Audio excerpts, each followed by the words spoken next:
আমাদের তারেক রহমানকে তারা গ্রেপ্তার করে এবং তাকে মেরে ফেলার চেষ্টা করা হয়। এবং শুধু মেরে ফেলার চেষ্টা, তাকে ফেলে দিয়েছিল।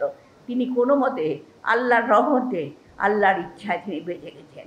কিন্তু তিনি বিদেশে গিয়েছেন চিকিৎসার জন্য, কিন্তু তার নামে মিথ্যা মামলা দিয়ে তাকে মেরে ফেলার ষড়যন্ত্র, তাকে বাংলাদেশে নিয়ে এসে তাকে মেরে ফেলবে, এইরকম একটা ষড়যন্ত্রের মধ্য দিয়েও তিনি যখন দেশনেত্রী বেগম খালেদা জিয়াকে যখন গ্রেফতার করা হয়, তারপরে তিনি এই সব বিএনপির হাল ধরে সমগ্র বাংলাদেশকে তৃণমূল পর্যায়ে থেকে শুরু করে উপরে নেতৃত্ব পর্যন্ত তিনি সংগঠিত করেন।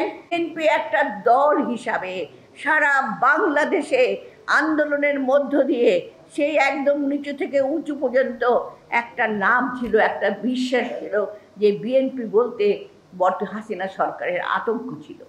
এবং তখন জাতীয় ঐক্য প্রতিষ্ঠা হয়েছিল কারণেই, যখন ছাত্র জনতা অবশেষে যখন তাদের মনের ক্ষোভ তারা বুকের রক্ত দিয়ে, শুধু ছাত্র জনতা বলতে দিন মজুর শ্রমিক এবং আমাদের সন্তানেরা, আমাদের ছাত্ররা তাদের বুকের রক্ত দিয়ে আজকের দিন টেনেছে।